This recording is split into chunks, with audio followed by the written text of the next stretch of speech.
सकते। खुदावंद के दस्तरखान और शैतान के दस्तरखान दोनों में शरीक नहीं हो सकते।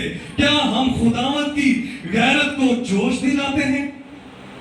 क्या आप खुदावंद को आजमाते हैं, उसकी गैरत को जोश दिलाते हैं? आप भूल जाते हैं, आपको यकीन नहीं है कि आपके लिए मेरा और आपका खुदावंद एक ही बार कुर्बान हो गया और उसके कुर्बान होने से आज हम निजात पाते हैं। और आज हम जैसा हर महीना के पहले हफ्ता में उसके खून और गोश्त में शरीक होते हैं और उसके साथ साथ हम दूसरी कुर्बानियों में भी शरीक होते हैं। हम खुदावंद की गैरत को जोश दिलाते हैं। क्या हमारी याददाश्त इतनी कमजोर है, हम अपने ईमान के जो स्तून है, पहलू है, उसको पकड़ के नहीं रखते, भूल जाते हैं और जैसा हमें बहलाया जाता है, जैसा फुसलाया जाता है, हम गुमराह हो जाते हैं? या हम इतने ही लालची हैं कि हम खाने की खातिर अपने ईमान को रद्द कर देते हैं? खुदावंद के कलाम में लिखा है कि जिस बात से तेरा भाई तुझसे ठोकर खाए, बेहतर है कि तू उस काम को ना कर। हम बहुत सारे आर्गुमेंट पेश करते हैं, बहुत सारी अपने से मनगढ़ंत तफसीर पेश करते हैं खुदावंद के कलाम की, कि किसी तरीके से हम इस गोश्त को खा सकें। गोश्त को खाने के बहाने ढूंढते हैं। यार कैसी कमतर बात है कि हम खाने की खातिर अपने ईमान से हट जाएं। हम दोनों कुर्बानियों के शरीक किसी तौर पे भी नहीं हो सकते। हमारा ईमान है कि मेरा और आपका खुदावंद एक ही बार हमारे लिए तमाम कुर्बानियों की वजह से एक ही बार उसने अपने आप को कुर्बान कर दिया और उसके कुर्बान होने के वसीला से आज हमें किसी और दूसरी कुर्बानी की जरूरत नहीं। आज हम उसी प्याले में शरीक होते हैं, उसी रोटी में, उसके बदन में शरीक हैं। हम उसको खा भी सकते हैं, पी भी सकते हैं।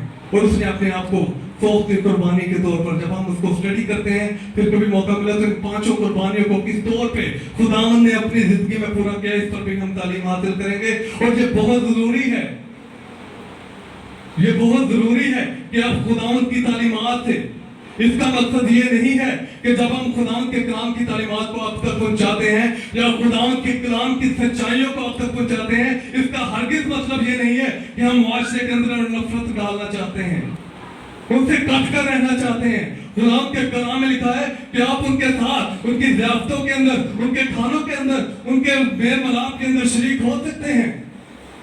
हम उनके साथ शरीक होते हैं, उनकी महफिलों के अंदर शरीक होते हैं, उनके साथ जात करते हैं और इकट्ठे बैठकर खाना खाते हैं। लेकिन जहां पर खुदावंद की कलाम में दीनी इम्तियाज के सबब से वो तुमसे कहते हैं, वहां पर पीछे हट जाएं, पीछे हट जाएं कि भाई मैं मसीही हूं, मेरा ये अकीदा है। खुदावंद की कलाम में साफ लिखा है, बिल्कुल वाज़ेह तौर पर, कि जहां पर दीनी इम्तियाज के सबब से आपको जिताया जाता है, दिखलाया जाता है, वहां पर आप पीछे हट जाएं। मुआशरे के अंदर नफरत नहीं डालना और उनके साथ कोई लड़ाई झगड़ा नहीं करना। उनका अपना ईमान है, लेकिन हमारा ईमान हमारे साथ होना चाहिए। हमें अपने ईमान से गुमराह होने की जरूरत नहीं है किसी भी चीज की खातिर। और बहुत दफा हम अपने ईमान से गुमराह हो जाते हैं कि शायद दूसरा क्या कहेगा। किसी तौर पे भी आप अपने उस ईमान के मंबा को, जिस पर आपका ईमान है, जिसके सबब से आप हकीकी बादशाह के वारिस ठहरते हैं, आपको उस चीज को किसी भी तौर पे, किसी भी कीमत पे छोड़ने की जरूरत नहीं है। बचपन से हम बड़ी खूबसूरत मिसाल असरों की और याकूब की सुनते आए हैं कि किस तौर पे उसने अपने पलौठे होने का हक खाने की खातिर बेच दिया और उसके बाद उसको पूरी उम्र हम देखते हैं, स्टडी करते हैं कि किसी तौर पे भी वो उस हक को दोबारा नसीब ना कर सका। आप अपनी अपनी जिंदगी से वाकिफ है, किसी को पता है कि वो कितने दिन जिंदा रहेगा? किसी को पता है कि क्या वो एक दिन और जिंदा रह सकता है? किसी को भी नहीं पता। हो सकता है कि आज आप खुदावंद के कलाम को अपने खाने की खातिर, कुर्बानी की खातिर रद्द करें और अगले ही लम्हे आपकी मौत हो जाए।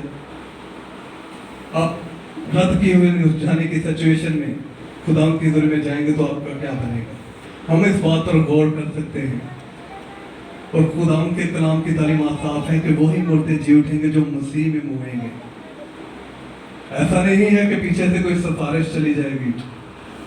अमीर और गरीब की कहानी को जब पढ़ते हैं तो वो कहता है कि किसी को भेज कि वो मेरे भाइयों को तो बता दे, मेरे तरफ तो नहीं कोई आ सकता। वो कहते हैं मुझे इसको भेज के मेरी जुबान पर पाने दे। नहीं भाई, दरमियान में गड़ा कोई नहीं आ सकता।